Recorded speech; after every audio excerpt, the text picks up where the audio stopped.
one last experience I want to hear from Miss Jessie ma'am. Jessie ma'am, can you please come and share your experience, since today we are speaking in Hindi. जेसी ma'am की एक बोली में हम उनके experience सुनेंगे, क्योंकि आज हम हिंदी भाषा में बोल रहे हैं. तो नॉर्थ इंडिया में बहुत सारे मास्टर्स हैं, बहुत सारे पिरामिड मास्टर्स हैं जो बहुत अच्छी तरह काम कर रहे हैं, ये मेडिटेशन और शाकाहार के बारे में प्रचार कर रहे हैं. उनमें से एक कुलविंदर सिंह जी हैं, एक जस्सी जी हैं, और बहुत सारे मास्टर्स हैं, बहुत ही सारे मास्टर्स हैं. उन सब से हम बात करेंगे और उनसे ही हम जानेंगे.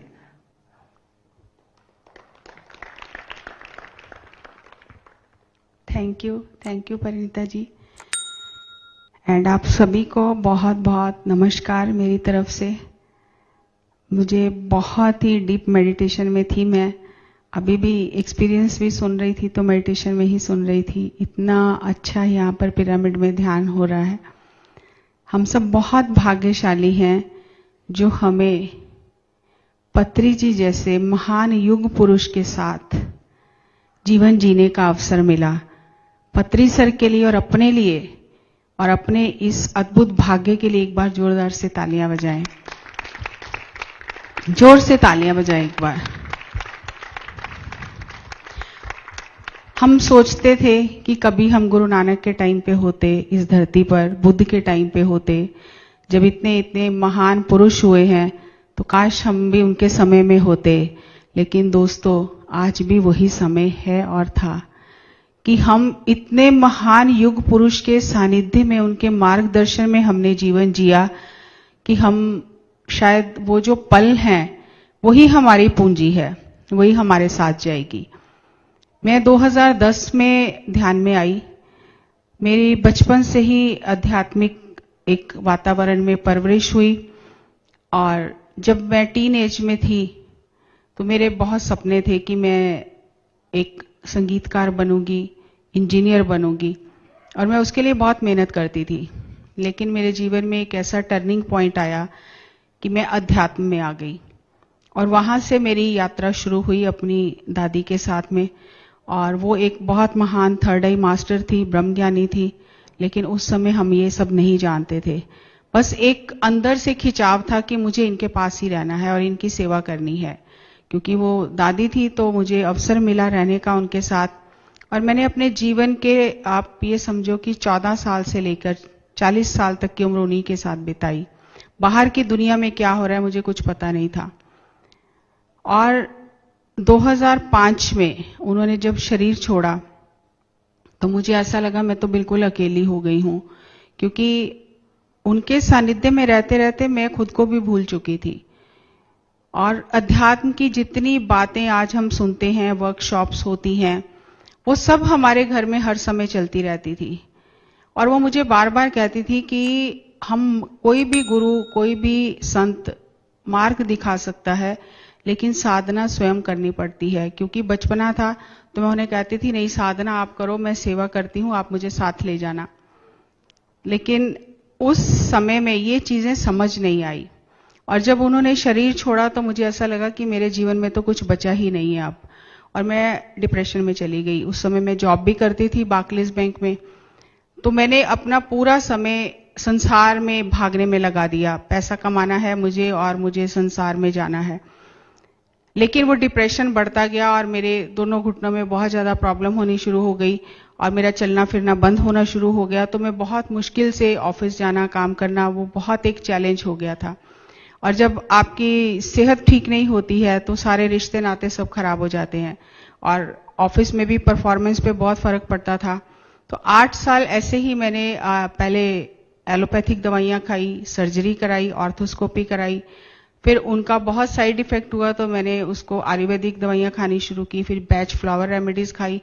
तो एक पॉइंट ऐसा आया कि मुझे लगा ऐसे जीवन की तो मैंने कभी कल्पना भी नहीं की थी. मैं तो परमात्मा को पाना चाहती थी और मैं कहां फंस गई हूं आज, और मुझे कोई रास्ता भी दिखाई नहीं दे रहा. तो एक ही सवाल उठते बैठते मेरे मन में हर समय रहता था कि क्या इससे निकलने का कोई रास्ता है. ऐसा तो हो नहीं सकता कि सारे रास्ते बंद हैं, कोई तो रास्ता खुला है जो मुझे नजर नहीं आ रहा. और उसी समय जब बहुत ही ज्यादा इस चीज की तड़प हो गई, तो कई बार मन में आता था कि मैं सुसाइड कर लूं, मैं ऐसा जीवन जीना नहीं चाहती। तो मुझे अपनी आध्यात्मिक जो परवरिश थी उस पर बहुत गुस्सा आता था कि मैं अब सुसाइड भी नहीं कर सकती हूँ, क्योंकि मुझे पता मैंने कोई ऐसा काम नहीं किया जो मैं अच्छे उन्नत लोकों में जा सकूं, तो मैं करूं क्या। उस समय मेरे एक मित्र ने मुझे ध्यान के बारे में बताया और कहा कि ध्यान से मन की शांति मिलती है। तो मैं उनके साथ ध्यान सीखने गई और शास्त्री सर के घर पे उस समय क्लासेस होती थी दिल्ली में, तो मैंने वहां जाके ध्यान सीखा पहली बार। और पहली बार ही जब मैंने वहां पर 45 मिनट पत्री सर के फ्लूट के साथ मेडिटेशन किया, मेरा डिप्रेशन कहाँ चला गया मुझे खुद पता नहीं चला। और वो सारे प्रश्न जो थे वो मेरे अंदर से उसके उत्तर मिलने लग गए और मेरी वहां से एक अद्भुत यात्रा शुरू हुई, ध्यान की यात्रा। और 1 महीने बाद मैं पत्री सर से मिली। तो उस समय मेरे को बहुत डर लगता था कहीं मैं किसी गुरु के चक्कर में ना फंस जाऊं या किसी और चक्कर में ना फंस जाऊं। तो मैं बहुत डरती थी सर से और मैं बहुत दूर कोने में बैठी रहती थी और सुनती रहती थी। और एक बार सर ने मुझे बुला लिया कि आप कैसे ध्यान में आए बताइए। तो मेरे बहुत ही घबराहट हुई कि मैं क्यों आई यहाँ पर, मुझे आना ही नहीं चाहिए था, आज पता नहीं क्या होगा। लेकिन जैसे ही मैं सर के सामने गई तो पता नहीं कौन बोल रहा है, मैं तो ऐसा सोची भी नहीं कि मैं ऐसा बोलूंगी। तो मैंने सर को बोला कि मैं ध्यान में आई हूँ, ध्यान करना तो बहुत अच्छा लगता है। और मेरी दादी एक संत थी और उनके सानिध्य में मेरे को कभी भी आंखें बंद करने से अंधेरा नहीं दिखाई देता था। और जब से उन्होंने शरीर छोड़ा है मुझे अपने चारों तरफ अंधेरा दिखाई देती है और मैं डर जाती हूँ अंधेरे से। बस इतना ही मैंने बोला और सर ने बोला कि अंधेरे के बाद ही उजाला है और विष के बाद ही अमृत है। अगर अंधेरे से डरोगे तो उजाले में कैसे जाओगे। आगे बढ़ो, सब कुछ आपके अंदर है, कहीं नहीं गया, आपको अपने अंदर से सब कुछ मिलेगा। वहां से फिर मैंने और ज्यादा ध्यान करना शुरू किया। और पत्री सर के जब भी दिल्ली आते थे तब हम उनके प्रोग्राम्स अटेंड करते थे और धीरे धीरे बात करना शुरू किया। और उसके बाद अमरावती ध्यान महाचक्र में गई और बड़े बड़े प्रोग्राम्स में जाना शुरू किया। तो मुझे अंदर से इतनी खुशी होती थी कि मैं क्या दूं, मुझे तो इतना कुछ मिला है जो लाखों रुपया खर्च के भी नहीं मिला, तो बदले में मुझे क्या देना चाहिए। तो जब 2011 में मेरी नौकरी चली गई तो मुझे लगा कि मुझे अपना समय अब इस काम में देना चाहिए। मेरे जैसे बहुत लोग हैं जो ढूंढ रहे हैं रास्ता, लेकिन उन्हें पता नहीं है कि इतना सीधा सरल रास्ता है और एक भी रुपया खर्चने की जरूरत नहीं है। तो मुझे इतना कुछ मिला तो मुझे ये चीज लोगों को सिखानी चाहिए। तो 2012 से मैंने ध्यान प्रचार करना शुरू किया और पत्री सर के साथ ट्रैवल करना शुरू किया, जो मेरी लाइफ का एक बहुत ही अद्भुत हिस्सा है। और उस ट्रैवलिंग में मैंने पत्री सर से बहुत कुछ सीखा। हर समय हम उनसे सीखते हैं, लेकिन कैसे जिम्मेदारियों को निभाना है, कैसे लोगों के बीच में जाना है, कैसे बात करनी है, कब कहाँ पे क्या कहना है, वो सब कुछ मैंने पत्री सर से सीखा। और इस अद्भुत यात्रा में हर समय सर ने मुझे इस तरह से सिखाया कि जो भी उन्होंने सिखाया फिर मैं कभी भूली नहीं। उनके सिखाने का तरीका इतना अद्भुत होता था। मैं एक एक्सपीरियंस आपके साथ शेयर करना चाहती हूँ, लेटेस्ट, जो मेरा पिछली बार ध्यान महाचक्र में पत्री सर के साथ हुआ। पत्री सर ने कभी भी हमें यह महसूस नहीं होने दिया कि हम बहुत छोटे हैं और वो बहुत ऊपर हैं, या हम कर नहीं सकते हैं, या हमारी औकात नहीं है, या हमारे अंदर वो करने की क्षमता नहीं है। कभी भी ऐसा हमें महसूस भी नहीं होने दिया। तो ध्यान महाचक्र जब यहीं खड़ताल में हो रहा था, पत्री सर मंच से नीचे उतरे और उसी समय मैं भी ध्यान से बाहर आई मंच के पीछे।